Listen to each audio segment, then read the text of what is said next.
Assalamualaikum warahmatullahi wabarakatuh. Perkenalkan, nama saya Gusti Adi Damar Panuloh. Saya akan membawakan materi mengenai ekonomi kerakyatan. Pengertian ekonomi rakyat: segala kegiatan dan upaya rakyat untuk memenuhi kebutuhan dasar hidupnya. Ekonomi kerakyatan: sistem ekonomi yang mengikutsertakan seluruh lapisan masyarakat dalam proses pembangunan. Ekonomi kerakyatan: sistem ekonomi yang benar-benar berorientasi pada kekuatan dan sekaligus kepentingan rakyat banyak. Sebuah tatanan ekonomi yang terdiri dari sejumlah usaha-usaha kecil dengan orientasi usaha masih sekitar pemenuhan akumulasinya terbatas. Sistem ekonomi yang mengikutsertakan seluruh lapisan masyarakat dalam proses pembangunan. Suatu situasi perekonomian di mana berbagai kegiatan ekonomi diselenggarakan dengan melibatkan partisipasi semua anggota masyarakat, sementara penyelenggara kegiatan-kegiatan ekonomi itu pun berada di bawah pengendalian atau pengawasan anggota-anggota masyarakat. Peran sentral: 1. Masyarakat merupakan objek sekaligus subjek dalam pembangunan. 2. Semua lapisan masyarakat berpartisipasi dalam pembangunan makmur, maju, mandiri, sejahtera, adil, dan atau berkeadilan. 3. Pembangunan dari masyarakat, oleh masyarakat, dan untuk masyarakat. Keseimbangan dalam kegiatan ekonomi. Berekonomi, faktor-faktor produksi yang berkeadilan. Pemerintah melindungi para pelaku ekonomi. Dan yang terakhir, pemerintah memberi iklim usaha yang kondusif. Ciri-ciri sistem ekonomi kerakyatan: 1. Orientasi pada kepentingan rakyat banyak. 2. Keterlibatan rakyat banyak dalam berproduksi. 3. Pengelolaan perekonomian di bawah pengawasan pemerintah. 4. Keseimbangan pasar yang berkeadilan. Ciri-ciri sistem ekonomi kerakyatan menurut San Afri Awang. 1. Peranan vital negara. Regulator menjamin kemakmuran masyarakat. 2. Efisiensi ekonomi berdasar keadilan, efisiensi, dan berkelanjutan. 3. Mekanisme alokasi melalui perencanaan pemerintah, mekanisme pasar dan kerjasama. 4. Pemerataan penguasaan faktor produksi. Dan yang terakhir, koperasi sebagai soko guru perekonomian. Ciri ekonomi rakyat: input marginal, ketergantungan atau kesulitan, keterbatasan akses input produksi. 2. Aspek modal terbatas. 3. Manajemen usaha, hubungan kepercayaan dan kekerabatan informal. 4. Teknologi tradisional. 5. Pasar, yaitu menggunakan pasar domestik. 6. Orientasi usaha memenuhi batas subsistem, belum profit, perencanaan jangka pendek. 7. Aktor rakyat miskin, pemilik merangkap buruh. Dan yang terakhir, unsur kolektivitas, kultur, dan ideologi kekerabatan. Tujuan sistem ekonomi kerakyatan dan tujuan ekonomi rakyat. Tujuan sistem ekonomi kerakyatan: masyarakat adil dan makmur, tersedia peluang kerja dan penghidupan yang layak, terselenggara sistem jaminan sosial masyarakat, fakir miskin, dan anak terlantar, terdistribusinya sistem kepemilikan modal material secara relatif merata, terselenggaranya pendidikan nasional secara cuma-cuma. Sistem ekonomi kerakyatan menurut Pasal 33 Undang-Undang Dasar 1945. Perekonomian disusun sebagai usaha bersama dasar atas asas kekeluargaan, cabang-cabang produksi yang penting bagi negara dan menguasai hajat hidup orang banyak, dikuasai oleh negara. Bumi, air, dan kekayaan alam yang terkandung di dalamnya dikuasai oleh negara dan dipergunakan untuk sebesar-besarnya kemakmuran rakyat. Sumber-sumber kekayaan dan keuangan negara digunakan dengan pemufakatan lembaga-lembaga perwakilan rakyat serta pengawasan terhadap kebijaksanaannya. Ada pada lembaga-lembaga perwakilan pula. Hak milik perorangan diakui dan pemanfaatannya tidak boleh bertentangan dengan kepentingan masyarakat. Fakir miskin dan anak-anak terlantar dipelihara oleh negara. Peranan dominan koperasi bersama dengan perusahaan negara dan perusahaan swasta. Adanya kehendak sosial yang kuat ke arah egalitarisme atau pemerataan sosial. Pelaksanaan sistem desentralisasi diimbangi dengan perencanaan yang kuat sebagai pemberi arah bagi perkembangan ekonomi. Pengertian sistem. Sistem berasal dari bahasa Latin, yaitu sistema, dan bahasa Yunani, systema. Adalah suatu kesatuan yang terdiri komponen atau elemen yang dihubungkan bersama untuk memudahkan aliran informasi, materi, atau energi untuk mencapai suatu tujuan. Menurut Jugianto 2005, sistem adalah kumpulan dari elemen-elemen yang berinteraksi untuk mencapai suatu tujuan tertentu. Sistem ini menggambarkan suatu kejadian-kejadian dan kesatuan yang nyata, seperti tempat, benda, dan orang-orang yang betul-betul ada dan terjadi. Selanjutnya, ciri-ciri sistem, yaitu mempunyai tujuan, memiliki batas yang memisah dari lingkungan, terbuka, terdiri beberapa subsistem, satu kebulatan yang utuh dan terpadu atau holistik, saling ketergantungan di dalamnya sistem maupun antara dengan sistem dengan lingkungan. Melakukan proses transformasi input ke output, mekanisme kontrol umpan balik, dan yang terakhir kemampuan mengatur diri sendiri, menyesuaikan dengan lingkungan. Pengertian sistem ekonomi, susunan dari unsur-unsur ekonomi yang saling berhubungan dan bekerja sama untuk memecahkan masalah ekonomi yang mendasar dalam rangka mencapai tujuan tertentu. Faktor pembentukan sistem ekonomi.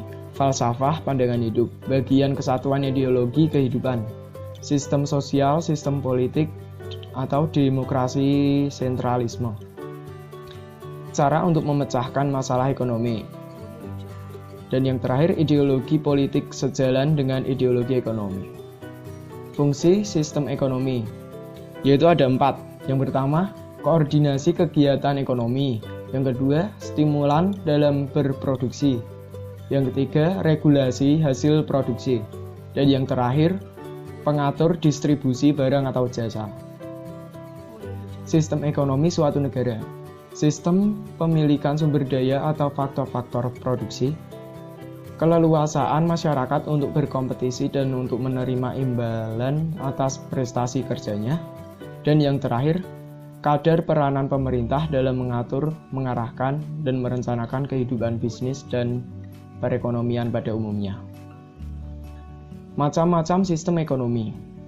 Yang pertama, sistem ekonomi tradisional, sistem ekonomi liberal, sistem ekonomi sosialis, sistem ekonomi campuran, Pancasila, demokrasi ekonomi, dan sistem ekonomi kerakyatan. Sistem ekonomi di Indonesia. Sistem ekonomi yaitu ada 4. Yang pertama, sistem ekonomi liberal. Yang kedua, sosialis. Yang ketiga, demokrasi ekonomi. Dan yang terakhir, ekonomi kerakyatan. Sistem ekonomi liberal. Sistem ekonomi liberal yaitu sistem ekonomi di mana ekonomi diatur oleh kekuatan pasar. Sistem ekonomi liberal menghendaki adanya kebebasan individu melakukan kegiatan ekonomi.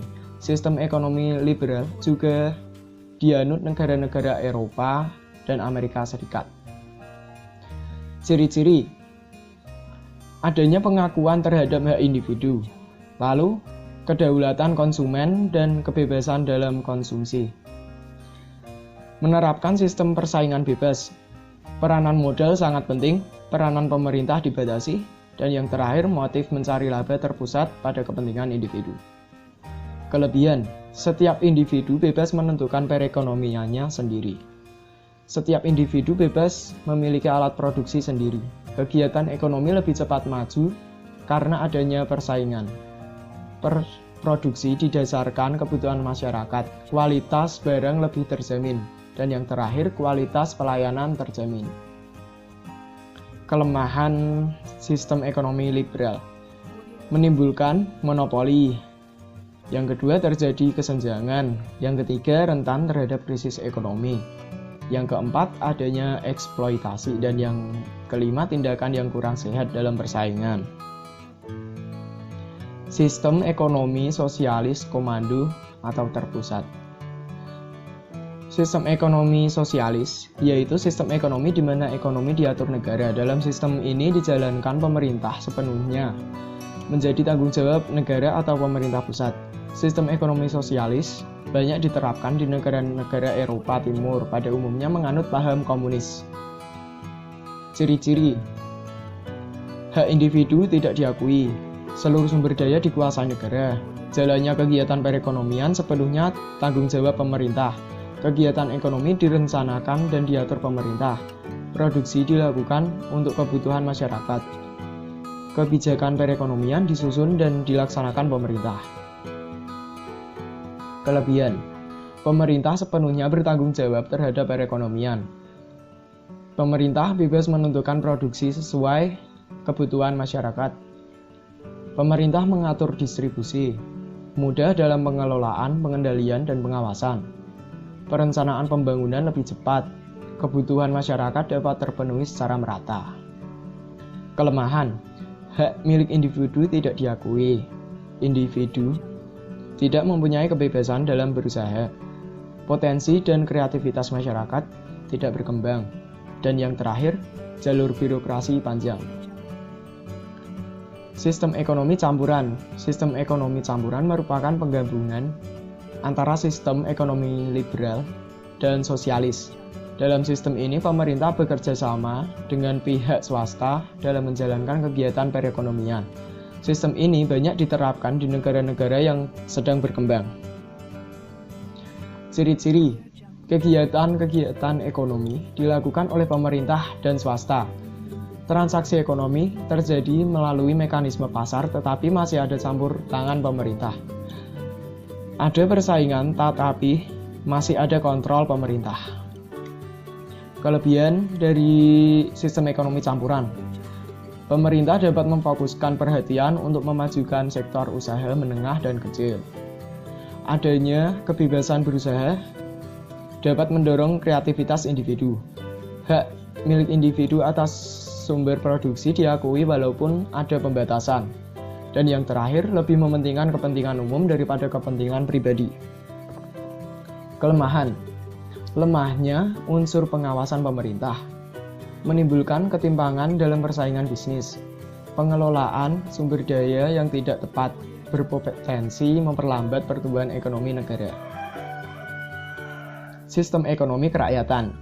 Pemerintah bertekad melaksanakan sistem ekonomi kerakyatan dengan mengeluarkan ketetapan Majelis Permusyawaratan Rakyat Republik Indonesia nomor 4 MPR 1999 tentang garis-garis besar haluan negara, yang menyatakan bahwa sistem perekonomian Indonesia adalah sistem ekonomi kerakyatan. Perbedaan sistem kapitalisme dan sosialisme. Dari aspek kepemilikan sumber daya ekonomi, kapitalisme lebih memiliki hak individu lebih diakui, sedangkan sosialisme diklaim milik negara. Dari aspek kompetisi, kapitalisme menghargai persaingan individu dan persaingan antar badan usaha. Namun sosialisme menekankan pada kebersamaan. Dari segi aspek imbalan prestasi, tidak ada kekangan atau batasan untuk menerima imbalan. Itu yang di kapitalisme. Sedangkan sosialisme, imbalan berdasarkan kebutuhan.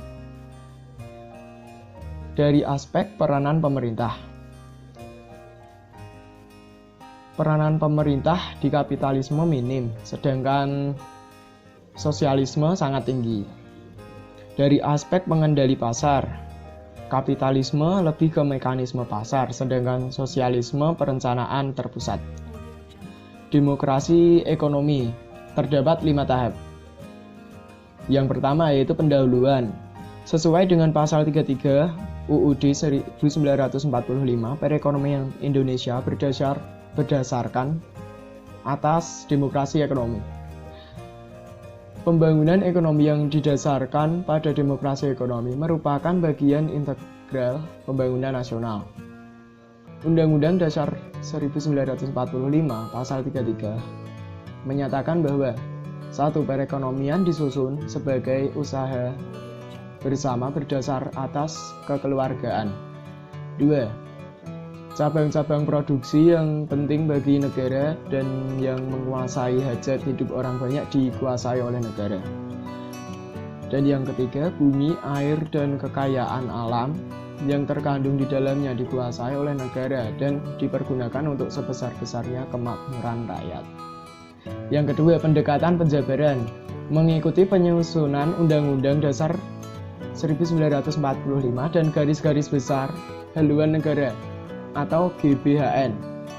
Penjabaran demokrasi ekonomi disusun secara lugas dan luas dengan menghindari perumusan yang kaku dan terlalu terperinci sehingga pelaksanaan operasionalnya dapat disesuaikan dengan perkembangan keadaan. Terdapat 2 pendekatan dalam penjabaran demokrasi ekonomi, yaitu penjabaran demokrasi ekonomi sebagai dasar sistem ekonomi Indonesia, dan yang kedua penjabaran demokrasi ekonomi dalam bentuk program-program pelaksanaannya. 3. Sistem ekonomi berdasarkan demokrasi ekonomi mencakup 6 bidang utama, yaitu kelembagaan ekonomi, perangkat kebijaksanaan, pola pemanfaatan sumber daya, distribusi pendapatan, proses pengambilan keputusan, dan sistem intensif. Yang pertama, kelembagaan ekonomi. Sistem ekonomi terdapat 3 bentuk usaha sebagai pelaku ekonomi utama, yaitu usaha negara, koperasi, dan usaha swasta yang saling berinteraksi. Interaksi ini bertumpu pada mekanisme pasar yang dapat terjamin. Yang pertama, tercapainya efisiensi pembangunan sumber daya masyarakat. Yang kedua, mendorong dilakukannya investasi di bidang-bidang usaha di mana Indonesia memiliki keunggulan komparatif. Yang ketiga, mendorong industri untuk menerapkan dan mengembangkan teknologi yang paling tepat untuk melaksanakan usahanya. Perangkat kebijaksanaan. Dalam perekonomian Indonesia, perangkat kebijaksanaan ekonomi mempunyai fungsi untuk mempengaruhi permintaan dan penawaran dengan tujuan untuk mengarahkan dan mengendalikan proses pembangunan agar dapat dicapai pertumbuhan ekonomi yang cukup tinggi dengan stabilitas ekonomi yang mantap serta terlaksananya pemerataan pengembangan dan hasil-hasilnya. Pemerintah menerapkan kebijakan fiskal, moneter, dan neraca pembayaran yang tepat untuk menciptakan dan mempertahankan stabilan harga, mengamankan neraca pembayaran luar negeri, menciptakan iklim usaha yang merangsang penanaman modal, produksi, dan penciptaan lapangan kerja. Dalam sistem ekonomi berdasarkan demokrasi ekonomi, peranan anggaran negara sangat menentukan dan digunakan oleh pemerintah untuk maksud 1. Redistribusi sumber daya dalam rangkap pemerataan. 2. Pembangunan prasarana dasar yang vital bagi pembangunan. 3. Kebijaksanaan pengendalian makro untuk menjaga stabilitas ekonomi. Dan yang terakhir, penyediaan pelayanan dasar pemerintah bagi masyarakat. Pola pemanfaatan sumber daya. Yang pertama, sumber daya masyarakat dimanfaatkan untuk sebesar-besarnya kemakmuran rakyat. Yang kedua, sumber daya manusia dalam jumlah dan dengan mutu yang memadai tersebar antar sektor dan daerah. Yang ketiga, pemerintah mengatur pemanfaatan sumber daya dan berdasarkan Undang-Undang Dasar Negara Republik Indonesia tahun 1945. Untuk mempercepat pertumbuhan ekonomi dan pemerataan, pemerintah mengarahkan pemanfaatan aset intelligible sehingga tersebar ke semua daerah. Pemerintah mengarahkan dan menciptakan iklim agar penanaman modal menunjang sasaran pemerataan dan stabilitas serta kelestarian lingkungan hidup. Distribusi pendapatan. Sistem ekonomi yang berlandaskan pada demokrasi ekonomi wajib mewujudkan amanat UUD 1945. Mencapai tingkat pendapatan yang sama untuk semua orang adalah tidak mungkin. Kebijakan pemerataan pendapatan mengutamakan peningkatan pendapatan dengan peningkatan partisipasi. Untuk mewujudkan keadilan sosial, sistem ekonomi melakukan pemerataan dalam kepemilikan aset. Proses pengambilan keputusan. Demokrasi ekonomi menghendaki partisipasi masyarakat yang sebesar-besarnya dalam kehidupan ekonomi. Pengambilan keputusan terutama dilakukan secara mandiri oleh anggota masyarakat. Mekanisme pasar dan proses kebijakan ekonomi berlangsung secara transparan.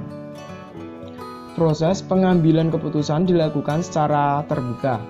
Forum-forum untuk diskusi, penyampaian pendapatan, dan komunikasi secara bebas dan bertanggung jawab mengenai permasalahan-permasalahan yang dihadapi bangsa dikembangkan dan dijamin keberadaannya. Sistem intensif. Untuk merangsang anggota masyarakat berprestasi, demokrasi ekonomi terutama menggunakan sistem intensif melalui berbagai macam perangkat seperti kebijakan fiskal, moneter, neraca pembayaran, perkreditan, tarif, pemberian penghargaan, dan kebijakan lainnya. Sistem laba demokrasi ekonomi yaitu sistem ekonomi pasar yang terkendali. Motif laba merupakan insentif untuk berprakarsa, berusaha dan mengambil resiko, namun harus diperoleh dengan usaha yang wajar dalam iklim persaingan yang wajar pula. Karena motif laba amat penting sebagai pendorong pengambilan inisiatif dan resiko, maka motif laba diatur dalam peraturan perundang-undangan seperti Undang-Undang Anti Monopoli, Undang-Undang Kewajaran Praktek Bisnis, Undang-Undang yang melindungi pengusaha kecil, dan sebagainya. Dan yang bagian keempat, program pelaksanaan demokrasi ekonomi. Pembangunan nasional yang dilaksanakan sampai saat ini telah dapat menciptakan landasan untuk berkembangnya sistem ekonomi Indonesia yang berlandaskan pada demokrasi ekonomi. Langkah-langkah yang diperlukan selanjutnya adalah langkah-langkah untuk pemantulan serta pembaharuan yang terus-menerus untuk memperkuat sendi-sendi dasar sistem ekonomi Indonesia serta menjabarkan kebijakan-kebijakan pelaksanaannya. Pemantapan sendi-sendi dasar sistem yang berlandaskan pada demokrasi ekonomi mencakup 8 buah program, yaitu Program Pemantapan dan Pengembangan Demokrasi Pancasila, Program Peningkatan Efisiensi Aparatur Negara, Program Pembaharuan Hukum, Program Peningkatan Kualitas Manusia, Program Pemerataan Pembangunan, Program Pemeliharaan dan Pemantapan Stabilitas Ekonomi, Pertumbuhan Ekonomi yang cukup tinggi, Program Pelestarian Sumber Daya Alam dan Lingkungannya, dan yang terakhir, Program Pemantapan dan Pengembangan Demokrasi Pancasila. Program Pemantapan dan Pengembangan Demokrasi Pancasila. Segi ekonomi dan segi politik tidak dapat dipisahkan dalam kehidupan nyata. Partisipasi rakyat dan kehidupan ekonomi terkait erat dengan partisipasi rakyat dalam politik. Anggaran peningkatan efisiensi aparatur negara. Penyempurnaan aparatur negara atau pemerintah tidak boleh tertinggal dari perkembangan kegiatan ekonomi pada umumnya. Aparatur pemerintah yang klif dan mekanisme pasar yang berjalan baik adalah dua unsur utama yang dengan sistem ekonomi Indonesia berdasarkan demokrasi ekonomi. Program pembaharuan hukum. Hukum yang memenuhi tuntutan kebutuhan dan diterapkan secara konsisten serta adil adalah landasan kehidupan bermasyarakat, termasuk kehidupan ekonomi yang adil. Perkembangan ekonomi yang cepat menuntut sistem hukum berkembang sepadan. Demokrasi ekonomi pada asasnya bertujuan mencapai kehidupan ekonomi bermasyarakat yang adil dan makmur, memerlukan prasarana hukum yang andal. Program peningkatan kualitas manusia. Demokrasi ekonomi erat kaitannya dengan demokrasi politik. Tingkat kemampuan berpartisipasi di bidang politik sangat ditentukan oleh tingkat dan mutu pendidikan yang diperoleh. Oleh karena itu, pembaharuan di bidang pendidikan merupakan salah satu sendi utama dalam pemantapan demokrasi. Program pemerataan pembangunan, yaitu ada 4 bidang strategis untuk mendukung 8 jalur pemerataan tadi sebelumnya. Yang pertama, pemantapan mekanisme anggaran negara. Yang kedua, pengembangan koperasi. Yang ketiga, perluasan kesempatan kerja. Dan yang keempat, pemenuhan kebutuhan dasar rakyat. Program peningkatan kualitas manusia. Kesempatan kerja produktif selain memberikan penghasilan juga memberikan harga diri bagi mereka yang memperolehnya.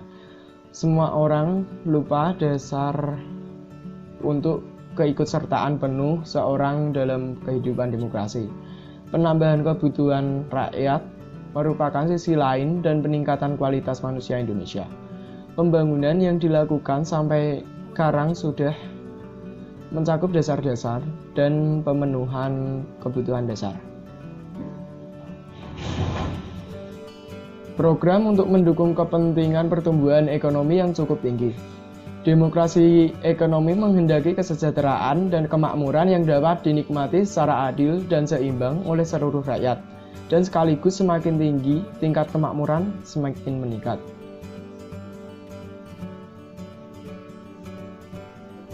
Program pemantapan stabilitas ekonomi.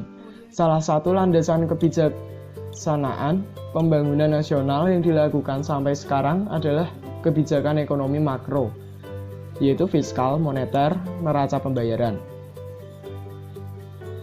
Yang berhati-hati, asas-asas pokok kebijakan fiskal, moneter, dan neraca pembayaran yang sampai sekarang ini dianut seperti anggaran belanja, berimbang dan dinamis, pengendalian uang beredar, sistem devisa bebas, kurs devisa yang mengambang, terkendali, dan sebagainya.